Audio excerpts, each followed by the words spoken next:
Somebody just gave me a dum-dum sucker. Let's go. That's awesome. Dum-dums are top tier. I don't care what anyone says. This is true. I 100% agree with you. We got Goof versus SETHsational. I think we've seen this at SW plenty of times.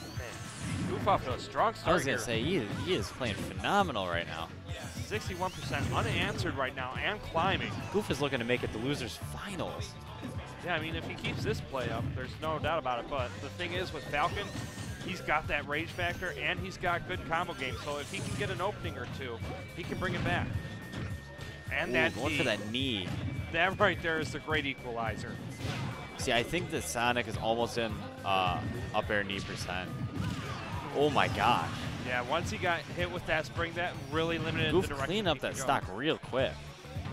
He's doing a great job cleaning up these stocks so far. Yeah, and only 56% on him, but Seth trying to find a way to close out the stock quickly here before he can take more damage. But you know Captain Falcon, once he gets that momentum started, it's hard to stop him.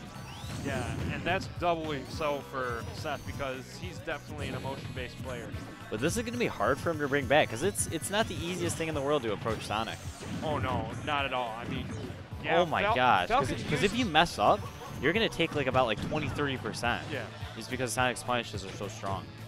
Yeah, and I mean, even if Sonic messes up, he's just so fast. I mean, he took the fastest character spot away from Falcon. See, it's like Sonic can make mistakes and get away with it almost. Yeah, that's the nice thing about having that kind of speed, but on the flip side, if you're not careful, you can end up running into something. So it's definitely something that can be a double-edged sword. Well, let's see. I like that, trying to bait out some sort of high recovery from Goof with those short hops near the edge.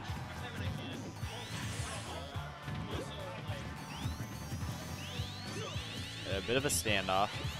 Yeah, I mean, at this point, Goof can start playing defensive if he wants to, and that's essentially what he's starting to do, just waiting for Seth to start approaching, and that's when you'll see Goof starting to make his moves. Goof is just playing so confidently right now. He's getting all the conversions he needs. He's playing just, perfectly like passively aggressive. Well, that's it. Seth going down a little bit too low there, unfortunately. Seth's not happy with that one. Yeah, and I mean, with Goof just running and ragged, it's hard not to see why. He just kind of ran a train on him. Yeah, I mean, that or first you see that quick replay when he got that forward smash off stage. Yeah, I mean, you'll just see that spring set him up perfectly. I think Seth's going Cloud. Really? That was what I heard. Yeah, spring set him up perfectly. Yep, he's going Cloud. Not something you see every day. I have not seen Seth's Cloud in a long time, but I hear it still holds up. Yeah, I mean, he's definitely one of those characters that still has the fundamentals to be able to carry over from character to character. So, with a character like Cloud, it's definitely going to make this matchup a lot easier because now Sonic's got to deal with disjoints, which is something that can really give him trouble in matchups. And Seth as a player has a phenomenal punish game, so we're gonna see a lot of long strings and combos from Seth's end, and probably the same from Goof too, because he's already almost brought it back. Yep. There's like 2 long strings. We're reading that air dodge. Yeah, the nice thing about Cloud, though, is once he gets that limit, he's able to keep up with Sonic a lot better. So getting that limit is definitely key for Cloud in this matchup. I also like how Goof is kind of fading behind. Whoa! Wow! I like how he's kind of fading behind Seth with, when he does up airs just by air dodging through. He's making it really hard to catch his landings. Yeah, it definitely is, but Goof here with another opportunity to try and hit him with that spring. Oh, just barely misses that nuclear to send him further off stage. And that's definitely something Seth has to keep in mind in this matchup because that spring is definitely as bad for Cloud as it is for Falcon. Especially having a more vertical recovery with Cloud. Ooh, Goof's trying to mix him up and pop him with the back air when he came back. Yeah, but Seth having none of it and returning with his own. And he gets his own back air. So Seth here finally taking the lead in game 2. Definitely a better pick for him than game 1. This Cloud's looking good.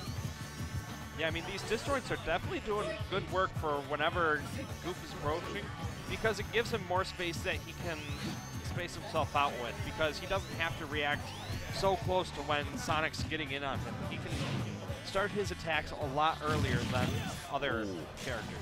Just going straight for the damage. That's actually a pretty smart option from Seth because he's close to the death percentage. So he might as well get as much damage as he can. Yeah, and anything you can really do to relieve the pressure off yourself is a good idea because if you let your opponent start getting too confident, start being able to run around you like that, that's when you start losing your stocks. The Goof getting close to evening it up. He just needs a couple combos and he'll pull it back to around the 50s or so. Yeah, the flip side though, Seth's going to be jumping around here, trying to keep. I was going to say, Seth is really in the air with these dares. Yeah, I mean, he plays a very aerial Cloud. Yeah, and that's really working to his advantage against Sonic because a lot of Sonic's setups start on the ground.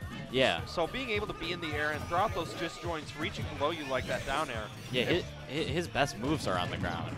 Yeah. Like, Cloud can just kind of bat Sonic out of the air. Exactly, and that's really causing Goof a lot of trouble in this matchup. Is he going to get the cross slash? Because he's in percent. Whoa. Well, He's scary. getting so close with these right now. But Goof managing to. He's getting a couple strings started. Yeah, He's on his way back. Yeah, he's definitely playing with fire. Like he's just going in for the grab. Ooh, sends out that blade beam a little bit preemptively. This is a scary spot. Good call, delaying himself with that side B there, because if he had tried to drop below Goof, that could have been a spring and that could have been death. But Goof slowly bringing this back here. Got Seth up to 49% right now. But this back air. That back air. Takes game 2. Those back airs are doing a really good job for Seth because it just extends his distance that he can approach so much. And it's a pretty safe move, too.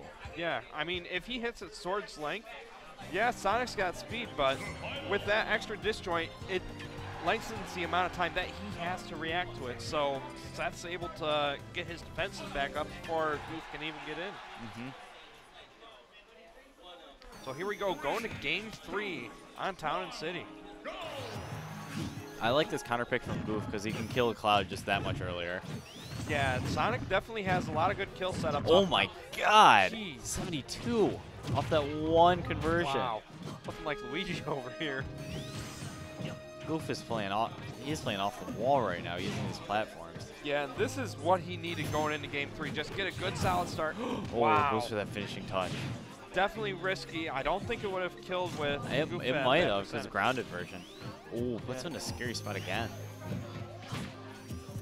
Using that nair to cross him up there. Good option from Seth. Back off stage. Ooh, gets with the up air. Good down air to defend himself. Send him straight back down. That's another nice thing about Cloud against Sonic. Because a lot of his recover or kill options are vertical, that down air will definitely beat out a lot of them just because of how far down it reaches. Yeah, Cloud does pretty well against jugglers, just mainly because of that. Ooh, force him to use limit. Yep, so that's definitely going to put Seth in a tricky situation here, but if he can keep Goof the best. Wow! Ooh, just calls him out with that random forward smash. Beautiful. I like how he just ran away a little bit once he saw Goof starting to go above the ledge there and just prepped that forward smash to catch him. That's like what he does with Falcon when he just throws out forward smash. Yep.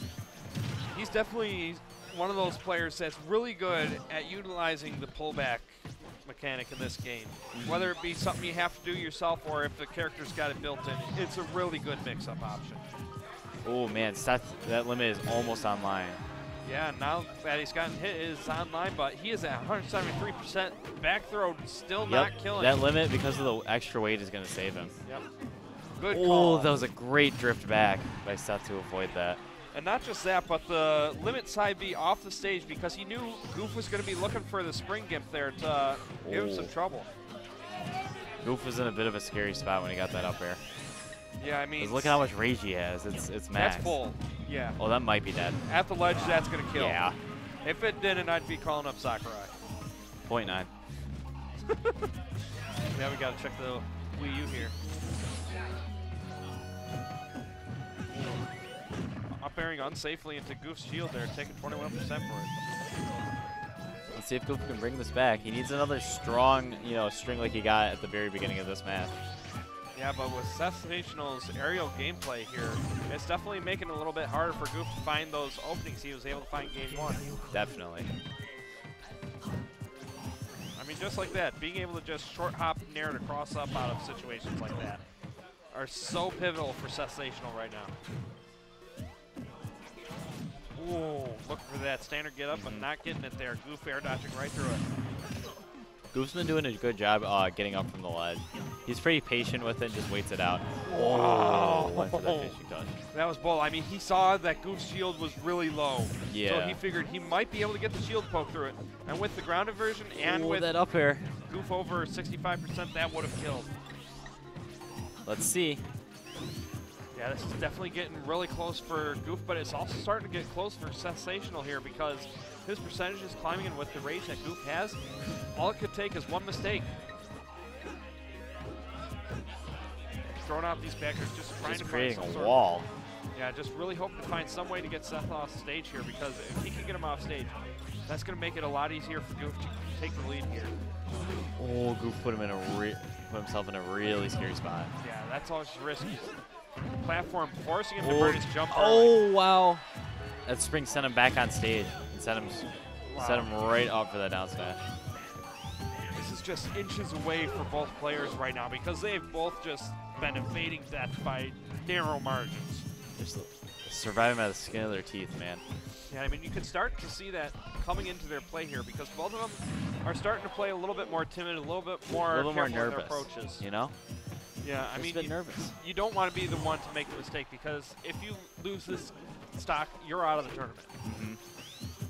This is also, I think, for the money, too. Oh, no. He gets that nair. Man, just a wayward jump out of that spin dash. Sent him right into the SETHsational kills. pulling him out of winners final or losers finals. And SETHsational's cloud And that looking cloud, really good. yeah, that cloud's looking really polished.